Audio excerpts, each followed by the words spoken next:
Welcome to the deep dive. Today, we're looking at something I think a lot of businesses grapple with, this idea of being a digital ghost. Right.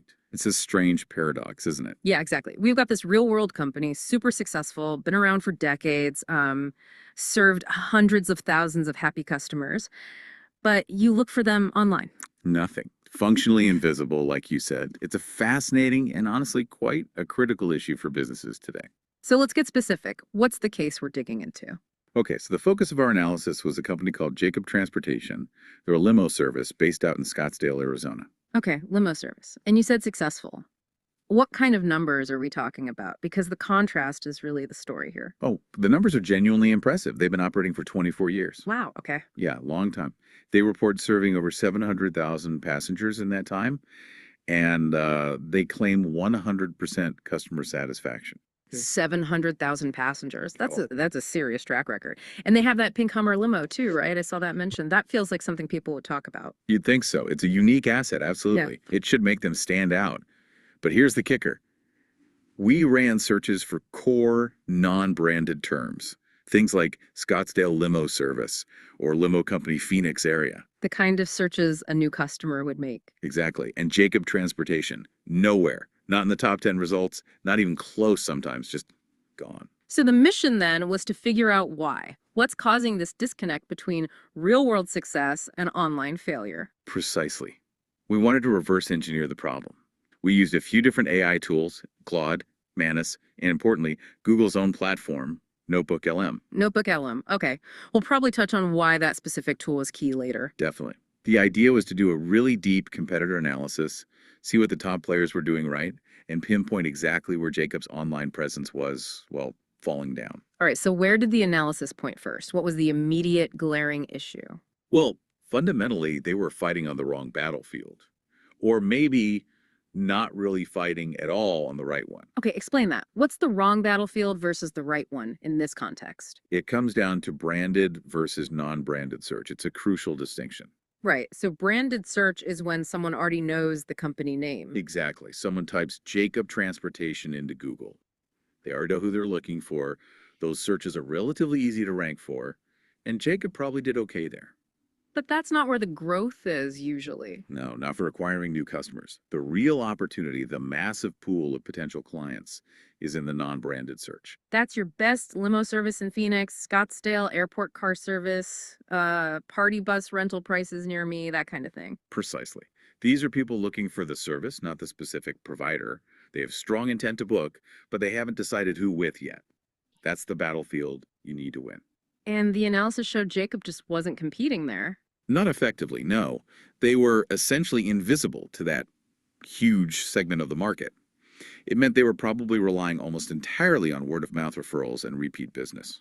Which is great, but you can't scale on that alone anymore, can you? Especially over 24 years, you'd expect some online adaptation. It's tough. It becomes a slow bleed in the digital age if you don't capture new online demand. Okay, you mentioned using specific AI tools, including Google's NotebookLM. Before we get into the specific deficits it found, why was that tool so important? I mean, couldn't standard SEO software like Ahrefs or SEMrush have spotted these problems? They're pretty good at this stuff. That's a fair question. And yes, tools like Ahrefs, SEMrush, they're excellent. They do a fantastic job of analyzing rankings, backlinks, keywords, Yeah. essentially looking at Google from the outside in and making educated guesses about the algorithm. Right, they reverse engineer based on what they see ranking. Exactly. But NotebookLM is different. Because it's developed by Google, it gives you this almost uncanny insight into how Google itself processes and prioritizes information for local services. It's less about guessing the rules and more about understanding the underlying logic Google uses to determine authority and relevance. So it's like getting a peek behind the curtain. Kinda, yeah. For instance, a traditional tool might flag low keyword density. NotebookLM and analyzing the competitor content might highlight that Google specifically rewarded sites that answered, say, 3 very specific long-tail questions about prom limo safety features or detailed cancellation policies. Ah, okay. So it's a level deeper, not just what ranks, but why it ranks in terms of answering user intent as Google sees it. Precisely. It helped us move beyond just identifying missing keywords to understanding the missing substance that Google values for establishing local authority. That makes sense. So using these tools, you fed them Jacob's site, the top competitors. What was the initial diagnosis? What were the big red flags? We distilled it down to what we call the 4-point authority deficit. The Yeah. first one was just stark content poverty. Content poverty. Sounds bad. It was. Jacob's website was, pretty standard for maybe 10 years ago. 5 or 6 basic pages, home, about us, services, contact, maybe a fleet page, total text, maybe a few hundred words tops, very generic. Okay, thin. And the competitors. Oh, it's a completely different league. Their sites were like encyclopedias of limo services, deep, detailed content, thousands of words on key pages. Jacob's site just looked empty in comparison. So in Google's eyes, thin content equals thin authority. Got it. What was deficit number 2? The second major failure was the review deficit. Social proof. This is huge for local SEO, easily top 3 ranking factor. And Jacob, with 700,000 passengers, surely they had reviews. You'd think, but visibly, online. The analysis found only 11 Yelp reviews associated with them that were easy to find. Just 11. 11 after 24 years and 700K people. That's unbelievable. How's it even possible? It suggests they just weren't actively collecting or showcasing them online. Meanwhile, the top competitors, they were flaunting their reviews. Counts ranging from 150 up to nearly 340 reviews across Google and Yelp prominently displayed. So they weren't just getting reviews, they were making sure potential customers saw them immediately. Jacob was hiding their light under a bushel, so to speak. Completely. It's a massive missed opportunity for building trust. Which leads to the third point, a lack of pricing transparency. Ah, the call for quote model. Exactly. And that just doesn't fly anymore for many standard services. Competitors were actually ranking number 1 for search terms like Scottsdale limo rates or Phoenix party bus cost. Why? Because they published their prices. Right on the website. Clear rates, maybe different packages, clear mention of potential surcharges, cancellation policies. Jacob, nothing. Zero visible pricing. You had to pick up the phone? That's a huge friction point. Yeah, I know I'd click away if I couldn't get at least a ballpark figure online. What was the 4th deficit? Just a generally weak SEO foundation, specifically on the local front. This meant things like having very few citations. Citations being. Just mentions of the business name, address, and phone number on other reputable websites. Think online directories, yellow pages, local chamber of commerce sites, that kind of thing. They signal to Google that you're a legitimate, established, local entity. Okay. Jacob had very few compared to the leaders. Okay. And crucially, they had no location-specific pages beyond maybe their main Scottsdale focus. They weren't really signaling to Google that they served the wider Phoenix metro area or other key destinations. So 4 big issues. Thin content, almost no visible reviews, no price transparency, and weak local SEO signals. Ouch. Yeah, it paints a pretty clear picture of why they were invisible online. Let's dig into that content gap a bit more, because you said that was maybe the biggest difference. Competitors having 2,000, even 3,000 words on core pages. That sounds like a ton of writing. Is that really for the customer, or is it mostly just to impress Google? It's definitely both.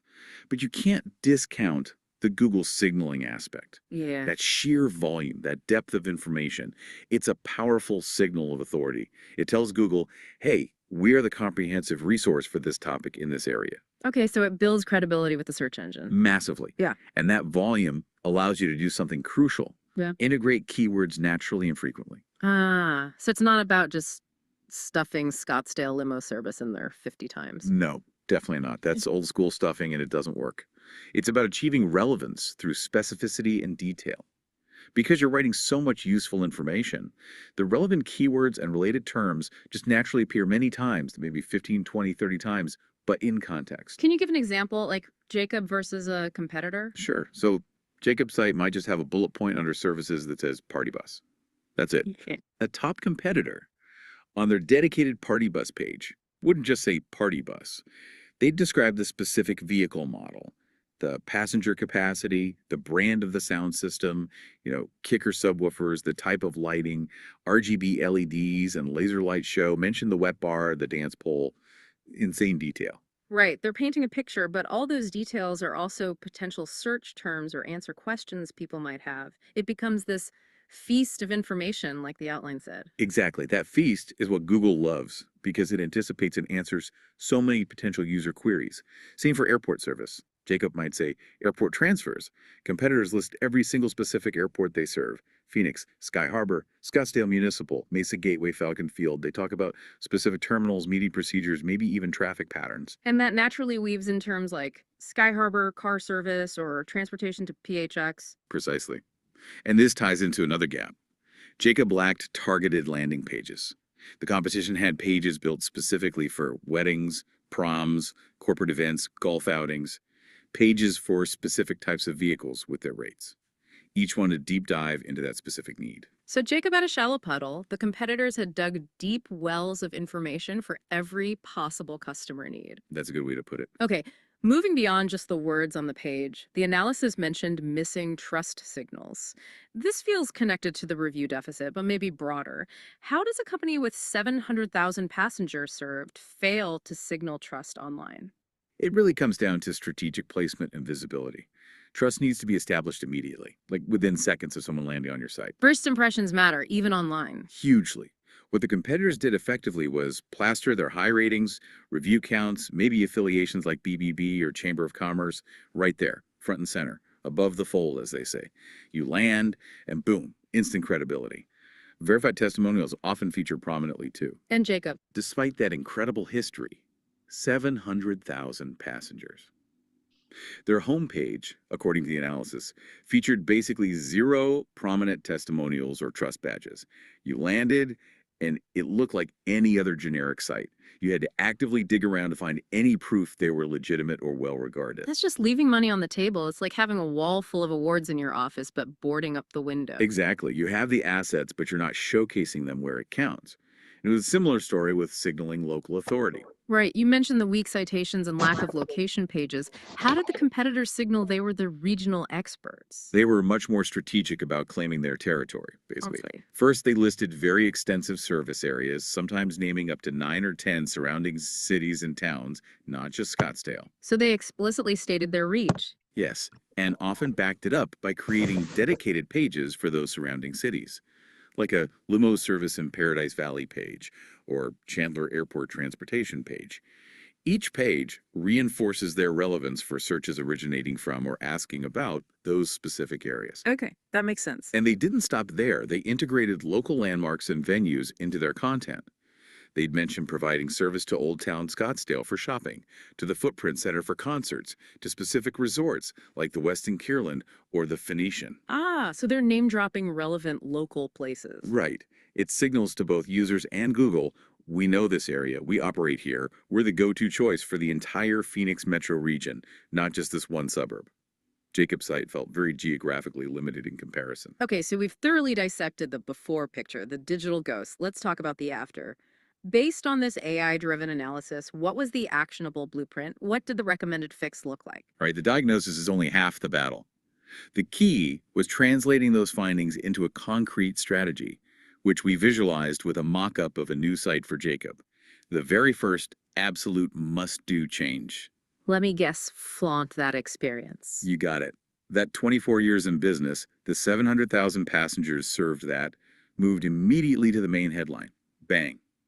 Right at the top. It becomes the immediate trust anchor for anyone landing on the site. Makes sense. Establish authority instantly. Then what? Tackle the content poverty. Absolutely. The core of the strategy was building out those dedicated service pages, but doing it with that competitor-level depth and focus on answering user questions. Can you give an example of how a new page was designed differently, like the prom page you mentioned earlier? Yeah, the prom page is a great example. The old site might have just listed prom limo. The new blueprint page was designed specifically to address the real questions and anxieties parents have when booking a prom limo. Ah, targeting the actual decision maker. Exactly. So the content explicitly mentioned driver background checks, drug testing protocols, GPS tracking available for parents. Wow. Okay. Real reassurance points. Huge ones. And it included specific prom packages, clear pricing tiers based on hours or vehicle, and addressed questions like, how much does prom limo service cost? Or what's your policy on underage drinking? It wasn't just selling a ride, it was selling safety, reliability, and peace of mind. using content that directly answers those long-tail search queries parents are typing into Google. That's smart. The content becomes the salesperson in the FAQ. What about that pink Hummer? How do you leverage that unique asset online? All that needed its own spotlight. Mm. We envision creating the ultimate Pink Hummer limo page, not just specs, but an experience page, Okay. detailing its history, maybe a photo gallery, the specific sound system upgrades, the lighting features, Yeah. really hyping it up, but also positioning it, highlighting its perfect fit for bachelorette parties, girls' nights out, milestone birthdays. So connecting the asset to specific use cases. Yes, and even recommending specific local hotspots that pair well with it, like roll up to Dominic's Stuckhouse or Ocean 44, the Pink Hummer, for the ultimate Scottsdale night out. It turns a vehicle into a whole event package and captures searches related to those specific activities and venues. Nice. Turning a physical asset into a digital magnet. And Yeah, pricing, was that addressed head on? had to be. The blueprint included dedicated detailed rates pages for each vehicle category: sedans, SUVs, stretch limos, party buses, the Hummer.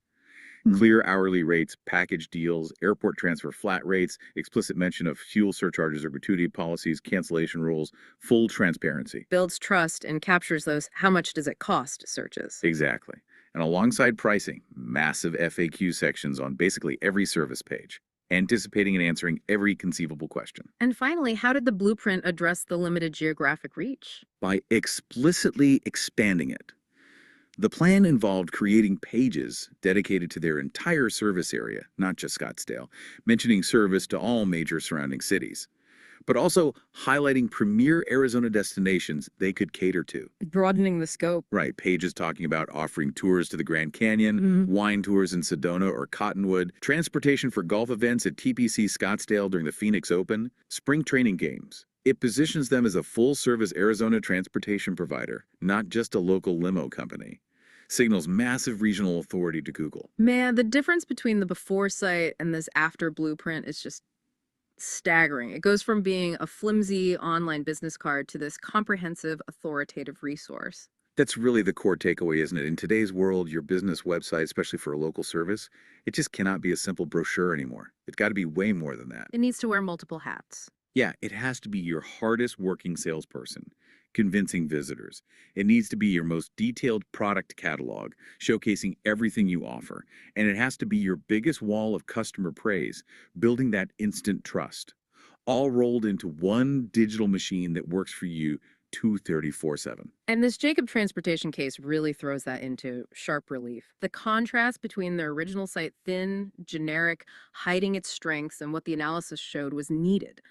Thousands of words of specific, detailed, reassuring content that speaks directly to what both customers and Google are looking for. Absolutely. It's about demonstrating authority through substance. Which leaves us with a pretty pointed question for everyone listening based on this deep dive. Right. Thinking about your own business.